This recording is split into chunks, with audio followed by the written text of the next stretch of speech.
Hello. Let me turn this. Wait. This have to be. Uh-oh. Hold on. Excuse me.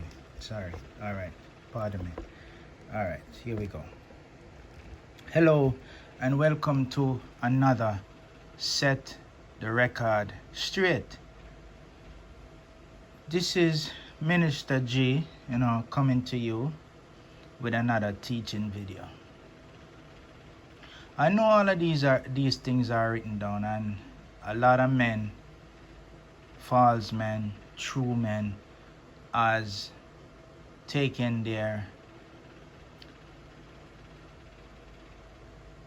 a stab at Paul. But I guess I say stab, they have taken their time in understanding Paul, going to what he preach, what he teach, what he learned, and what he wrote to the people. This is in the book of Acts, though, right there, Acts 17. But there are some naysayers. There are a lot of people now that's coming up, and they've been there before long, and I think that, as Paul rightly said, he wrestled not against flesh and blood, but principalities and powers and rulers, and he specifically said they are in high places of authority. So what Paul was really saying, he was wrestling against their powers, their authority. We could, as you read the book of Acts, you see who Paul was fighting. He was fighting lion and tigers in Athens, the place where literally all the Greek teachers are what's his name? I can't even remember all their names. But you guys know all of the Greek messenger, they come from Rome and they go to Athens to learn the secrets. And so there were also Jewish people at Paul's time who went to Athens and they learned. It's a college. It's really a college. It's nothing new under the sun. So anyways, my message here today is Paul, the defender of the gospel of truth. Paul, the defender of the gospel of truth. So now, look upon me. A little man just a come into full understanding of how this thing work. And devil a come and a challenge little old me. Well, little young me. Look upon me, man. You know many people ask me where you go to school, and even on YouTube, people would ask what school you went to. In other words, if we would have put it in in our present time, they would have said, which college do you attend? Which Greek school did you attend? Which Hebrew school did you attend?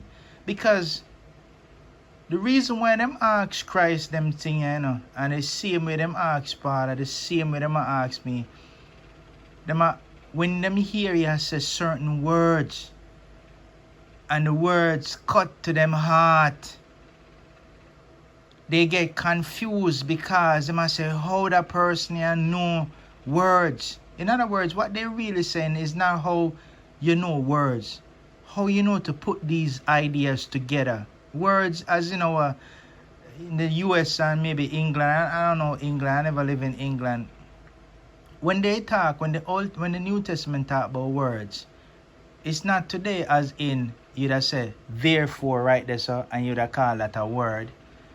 That's not their meaning in the context of the New Testament and in the Old Testament. When they talk about words, may I let out another push out of the bag. Because enough people don't know these things, all of them wise. Them think, and them wise according to man's standard. But I'm wise according to God's standard. I'm wise to the writing of the Apostle Paul. I'm wise to the writing of Jesus the Christ.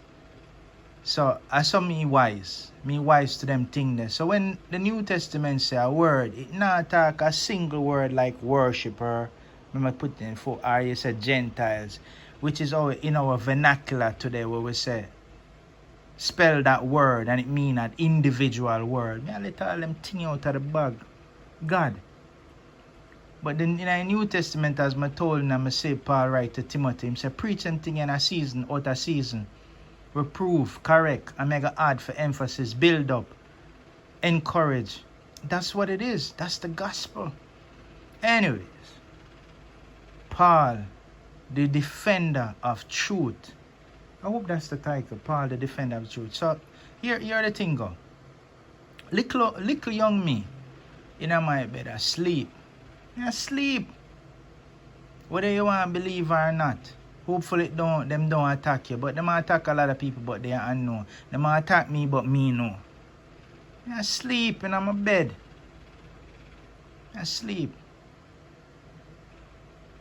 And a force come and wake me up. In my bed, me asleep. And through the force come and wake me up. I don't know what it is, but it attack and it say, hear a message say, Paul is like one of them white man that where you went to City College yesterday where you sip on the wall. Paul is one of them white man there. And you stumble over them white man the thing. You sleep. So I talk to the spirit whether they don't believe me or not. And I talk to them all the time. And I say, yo man, I'm sleeping here. You know, yo, but that them spirit always coming at night when I sleep, you know. Them never, well, them are coming at day too. Them throw them darts in a day through different medium. I'ma see them. Anything them throw me see, you know, but I saw it go. But me I sleep now, bro. I sleep, and you come and challenge me and you come and tell me, say, Paul, I one of them white man that will hang up on the wall that you stumble over. Why, that sound really good, you know. But then when the Spirit of the Lord come to me now in a spirit and truth, I say, hold on, man. I don't know if Paul white, you know. Honestly. But even in the New Testament, it is questionable because me read it and the Spirit illuminate them things for me. So you say, some of the white man them at City College, you say, I stumble over the white man them and Paul one of them man there. And I say, alright. In the New Testament as me read, because enough people believe in it and I do like what Paul said, I rightly divide the thing. I know for divide the thing. I rightly divide it. So the Spirit has said, Paul, I one of them man there. And you stumble over one of them man. I say, alright, cool. It's funny though. In a Paul's writing, which is Acts, or you could say a Luke write Acts. That's them saying. You could say at the beginning where Luke say, I write to a certain individual, I might explain the thing. From Luke to Acts, it seems like a Luke. And that's fine with me. And it is said that about Paul, when time Paul, I'm not going to look for it because I defend Paul in the spirit. And it says when Paul, they look at Paul when time they go beat him up in the city when Paul had turned the city up right side up. And them go beat the man and them see Paul wave him on and start speaking in Hebrew. The people them shock. But the writer put this down, which is a very interesting thing. Paul look like an Egyptian. Now, I don't know, according to what we see the Egyptian them and the hieroglyphics. The other day I said hieroglyphic. The hieroglyphics them with them write on the wall. The Egyptian them was well learned. Now, as we look upon some of them markings and we look through history and we look upon some of their stature, we see pictures that look eerily similar like black people of today. You know, maybe variation because certain groups have a little variation in how them look. But coming back to the point, so when we're looking at Egypt, we see the people them look. By what they leave, what they left, them have like black African traits. So everybody say them are Egyptian. No problem with that. That's fine. That's good. But me go share something with you too in this. If I reach this far, 10 minutes already. Paul, the defender of the truth. Remember also in Paul, it is written that Paul was killing the church, and him right down said the man repent and turn the other way and I walk a new way. And the same thing that he meted, and God I judge him. The same he meted out to Stephen, and the same thing come from the same people that he was a part of. He was almost their figurehead. It's the same people that beat up Paul, where Paul was the head. He was a Pharisee of the Pharisee, Jew of a Jew, Hebrew of a Hebrew. And the same people that beat him up when time him repent and start become like the people of the way. Alright, that video. I not acquiesce to the culture in the good things, Rasta. So a lot of people have said Paul is like one of them. Paul is a liar. He's a deceiver. But we don't know. The only thing we have, it is written word. And the only thing we can yield ourselves to is the spirit of truth. And when we look upon the man writing to a high degree, boy, it's hard to see that this man is an imposter. Even though other man say Paul is an imposter, it's very difficult to say this man an imposter. I've said very much a lot. I will heap further I do me say already. But Paul, the defender of truth. And you see that Paul indeed could never be a white man as many of you suppose him to be. I don't know his ethnicity. I don't know his genealogy. Well, actually, he told us his genealogy. He's a Hebrew of the Hebrews. I mean, I go down in that the road there because that the road genealogy be a strife that I got call. But anyways, all we have today is the writing of the Apostle Paul, and we seen what the man write. Now let's talk in spirit to all the Greek believers, the Rome believers them. Those people believing in those things, and them say them a defender of Christ, but yet still they are enmity against God. Paul, the defender of truth. Now look what happened to Paul at Athens, the place of learning.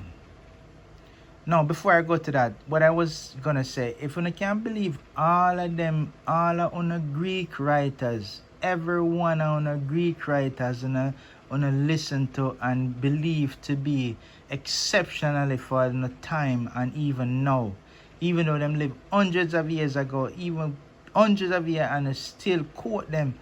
Cicero, and I still quote all on the Greek and Roman writers, and them all over in the Catholic Church, and they are looked upon, and Plato and all of these guys. If those guys are real, let me give you the kudos and say, alright, them guys are real, but oh no know so them real. We only have them writings.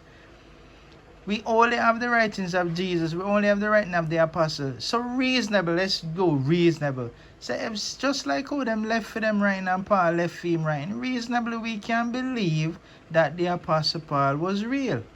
And what he is writing down is true to what he wrote. Now look what Paul said when him go to Athens. The man said him go to Athens, right? And actually why he was at Athens is because he was running from the Jews of his day. Because if them catch him, them would have kill him. Them catch him already and beat him until them in a Rome it tell us them back him up in a corner and he was in a house arrest. Now it says right here, let's go to Paul, the defender of the truth. Now while Paul waited for them, the saints at Athens, the spirit was provoked within him. Why? When he saw that the city was given over to idols. Go look in New York. Go look anywhere and you see how the people them giving over to idols. This man here is an imposter.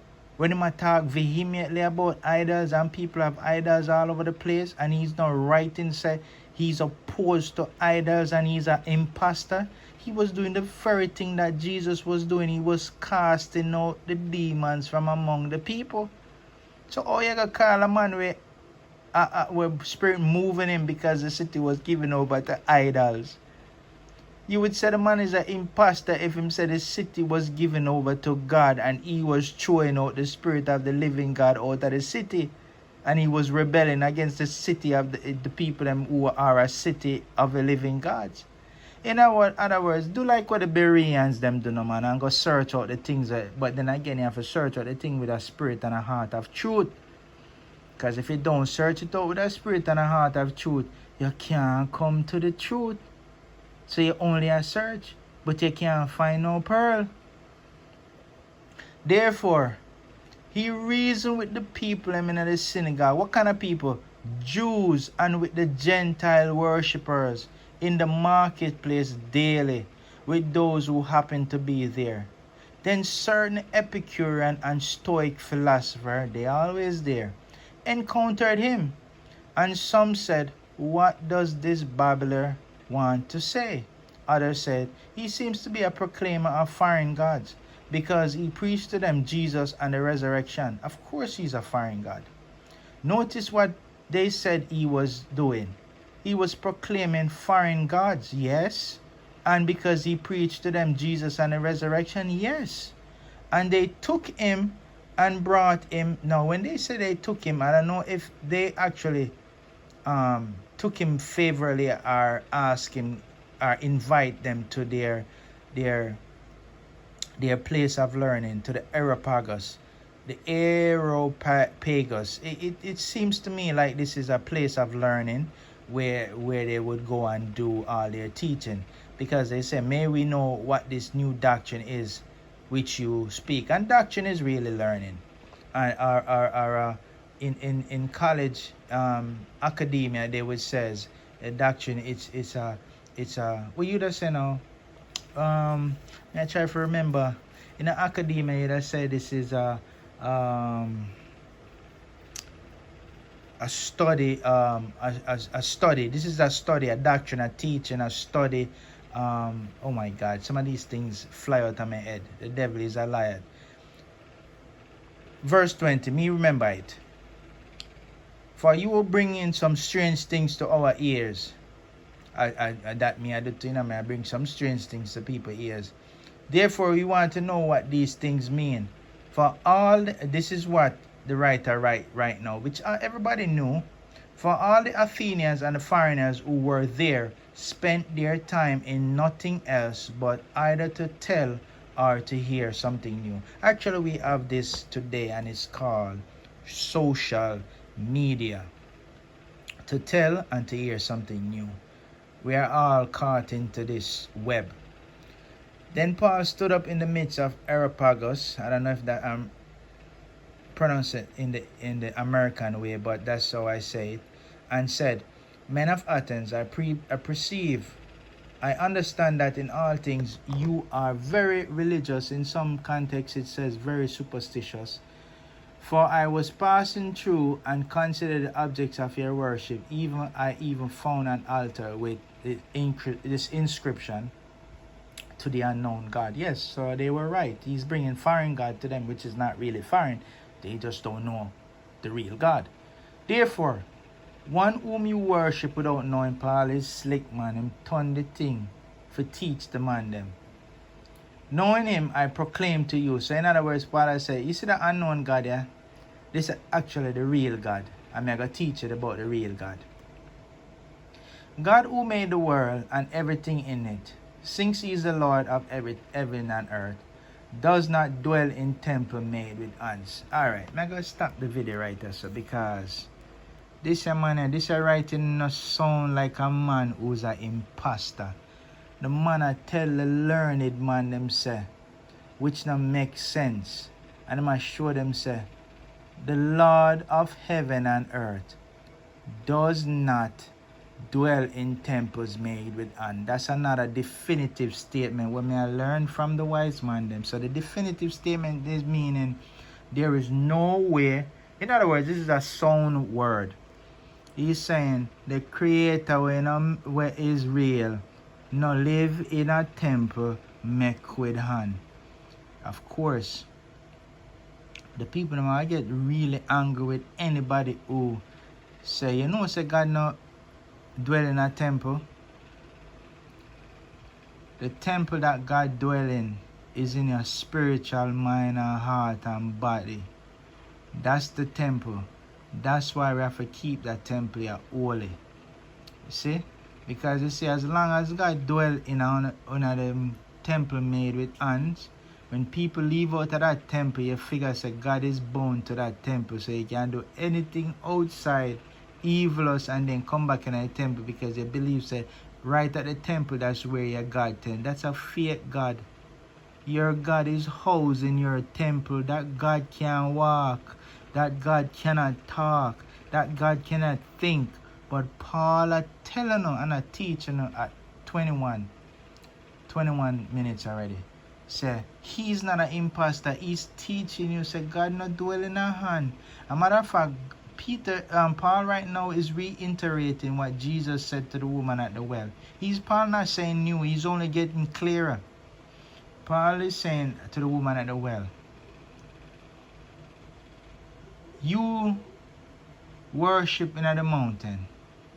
The Jews said them worshiping at Jerusalem. Notice we saw them worship. Worship. Them not even understand what worship mean. Because a lot of people are worship and are still adulterer. And we who want to walk right have to fight like crazy in the spirit not to be adulterer just like them. So Paul is the defender of the truth of the gospel.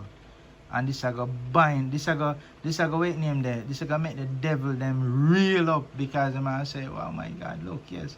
So Paul is really reiterating what Jesus said to the woman at the well. See you worshiping at the mountain, and look how now worshiping at the mountain, and you still have adultery going. And you see the Jew them are worship down in Jerusalem and still a look for a sign, even though the kingdom of heaven is at hand. Then Jesus said to them, just like what Paul has said, him not worship with no hand, God worship in a spirit and truth. So here what Paul has said to them. Paul has said, he gives to all life, breath, and all things. Now, our God is going to give you everything and you make a house for him. Alright, would I just talk about the sin? But alright, we will just stay on one topic. Paul is the defender of the truth of the gospel. And he's only reiterating what Christ is saying. Christ then said to the woman at the well, neither in the mountain nor in Jerusalem that God is looking for. God is now seeking, that's from the time before the book was written to after it is written and subsequent generation. Here's the revelation. God is seeking those who worship him in spirit and in truth. That is the revelation. So friends, I thank you for stopping by. I'm not gonna make it go more than 24, maybe 25 minutes. I'm gonna come back again, and the devil may I tell you, don't wake me up. Don't wake me up. You're not my bro. Don't wake me up and tell me say Paul is one of the white man. Don't tell me say Paul is an imposter. Come with some. Not even come with nothing, but I'm just saying reasonable. Just like how you believe in a Cicero and Plato and all your Greek writers, them are even your mythology. Give the same due respect to what is written of Paul, or what Paul right now and what is written of Paul, and make and say and let it stand and see which one is the truth. Friends, family, Paul, the defender of the gospel truth, and nothing but the truth. and God is truly helping him. Not only him, but all who speak the truth. Peace and love.